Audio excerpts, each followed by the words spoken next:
South Nation, how are we today? All right, sounds good.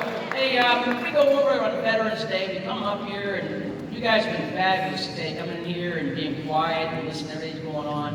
And we read, we had Commander Complain reading up there, and what it really means about Veterans Day when it came on November 11th, the 11th month of 1918, and now we're here in November 11th, and now we're in 2022. And it continues on, and we honor that time, so we give back to the service members that are living, right? And it explains that to you. But for me to come up here today, it just gives me, I feel good, I feel wonderful, I feel like, wow, we can put a presentation on. This Albans allows us to come do this. And then teacher's time, taking out the education slides and all that kind of stuff. It's a good time we can all share. One thing I'd ask for you to do, if you do go home tonight, try to find a veteran, shake their hand, say thanks for your service. It means a lot to them, it means a lot to me. It means a lot to my veterans that showed up here today. Thank you for your service, gentlemen and women. It means a lot. Our country, only have 1% that actually serves our country. Many people don't know that. 360 million we have in our country,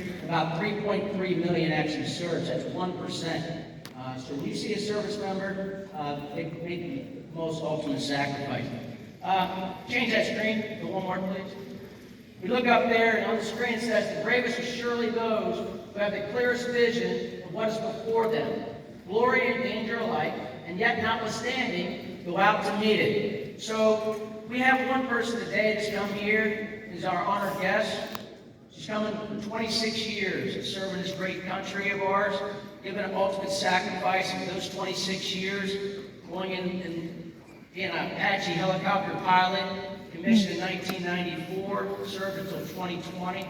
And all those career, when she was doing those things, she fought and we basically shoot the same, dirt, I guess we say, in Afghanistan, in Iraq. I didn't serve in Bosnia, but she did. She's well-rounded, well-served, globally. We just talk about flying an Apache helicopter. She's got a lot of smarts, too.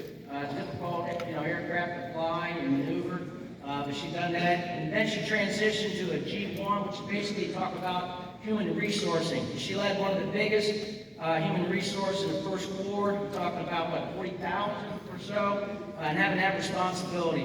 And I just want to read over some of her awards that are, you look at, her distinguished career. Legion of Merit, it's the third highest award. She's received that. Bronze Star Medal, Defense Meritorious Service Medal, Meritorious Service Medal, Army Commendation Medal, Army Achievement Medal, Meritorious Unit Citation, Army Superior Unit Award, National Defense Service Medal, Armed Forces Expeditionary Medal, Afghan Campaign Medal, Iraqi Campaign Medal, Global War on Terrorism Service Medal, Korean Defense Service Medal, Armed Forces Service Medal, Military Outstanding Voluntary Service Medal, Army Service Ribbon, Overseas Service Ribbon, NATO Medal, Army Staff Identification, Army Aviation Badge, Parachutist Badge.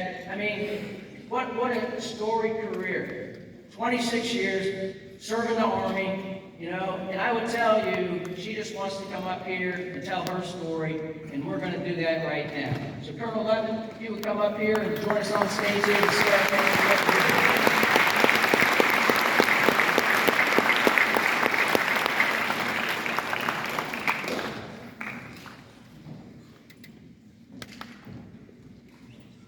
Well, good morning, Seahawks. Hopefully that introduction is not longer than my entire speech, because I know the attention span of pretty much anybody who has to sit and listen to a speech. So I'm so honored and humbled to be here to talk to you this morning.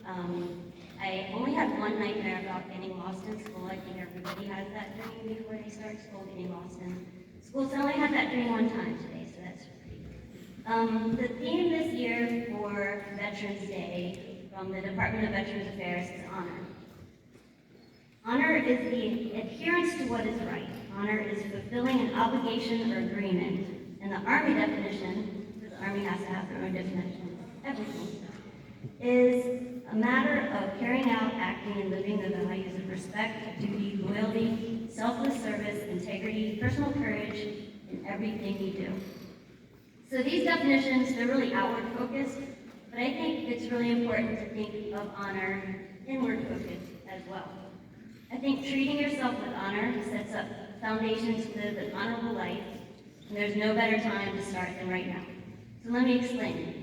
Because if I can just save one person, any time, energy, or angst, I will have accomplished something that I treasure. So there's a reason that high school movies are usually successful. They take people like me back down memory lane to think about a time-dulled snapshot of being in high school, of the emotions, the hormones, the frustration of high school. These movies take those still in high school, y'all, and show you how to navigate high school in some fanciful way. I mean, have you seen High School Musical? Seriously. But they don't fully show the millions of choices and challenges we're faced with every single day. Those movies don't give a starring role to that little voice in your head or in your gut that tells you something's not right, this is not right, I shouldn't be doing this. And those movies don't always show you how to hear it and how to listen to it. I, for one, could have used a high school movie, something like that. The movie that I could have used would have been called Stop Liz, How Liz, her internal voice, stopped her from getting suspended. That would have been helpful for me in high school. But there was no movie, and I had to figure out how to hear and listen to that voice that knew right from wrong through trial and error. A lot of trial and error, and maybe one suspension.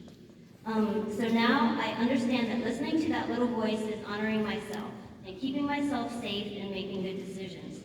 For the most part, because my little voice really likes ice cream, and sometimes I have to struggle and say that's not the best for breakfast.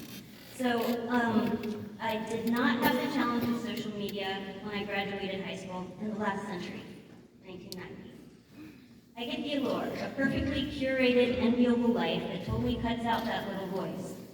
Trolling somebody just when you don't have to see their face crumble into tears. I feel that social media can totally cut out that empathy. It's easy to fire and forget a snarky comment.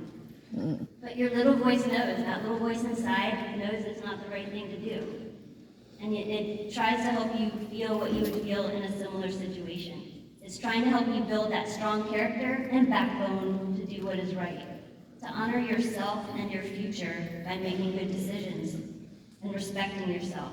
It's not always easy. I wish there was a workout plan for our little voices where we could painlessly learn the lessons of not honoring that internal voice with no repercussions. But if we did that, there'd be like 75% less high school movies. I spent 26 years in the Army, and I would not have been successful without listening to my little voice. Honoring myself made me a better and more empathetic leader. I understood the struggle that my young soldiers had trying to hear and listen to their internal voice. Especially when your little voice tells you that you need to get help, and learning that it's okay to be not okay.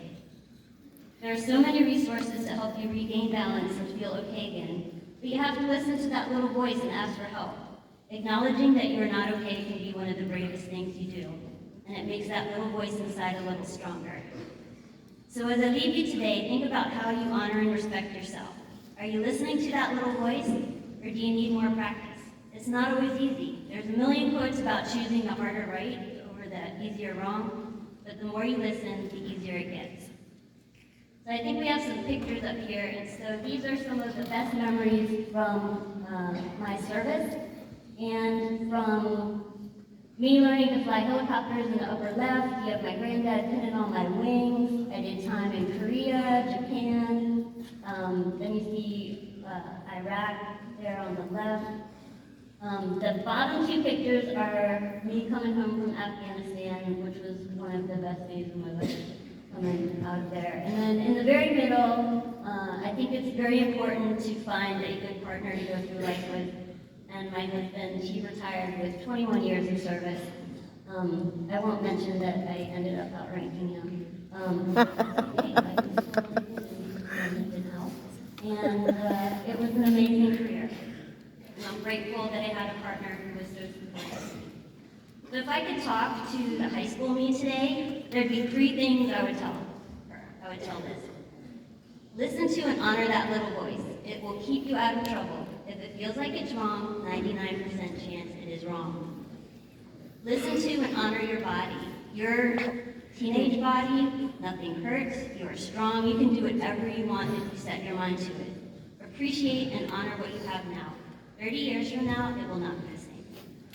And use So bright. sunscreen, seriously. I grew up in Maryland, where we thought baby oil was gonna give us a savage tan, and me, I'm a redheaded person. It didn't give me a tan, it gave me skin cancer. You all are at the beach, please wear sunscreen. You'll appreciate it when you're my age. So I wanted to give y'all a little bit of time to ask some questions, and I have a few prizes for those brave enough to ask a question. So some of you might not have seen this, some of the teachers may have before. This is silly putty, so you may wonder, why in the heck does silly putty even relate? So I ended up using this as a representative of my leadership philosophy. So when a new soldier came into my organization, I would sit and talk with them and give them some silly putty. So to me, it represented my leadership philosophy. Resilient, flexible, and fun. So resilience is being able to bounce back from things when they don't go your way. Flexible is really key in the military. It's key anywhere. I always told my folks to be rigidly flexible. And fun. You gotta find a way to fit fun into every day. Laugh at yourself, laugh with others. The smile goes a long way to breaking the tension and breaking somebody's unease and just makes everybody feel welcome. Even just passing in the hall. And smiles are great immaterial. So with that, I thank you again so much for inviting me to speak today. You all have been a very respectful and awesome audience, and I appreciate that immensely.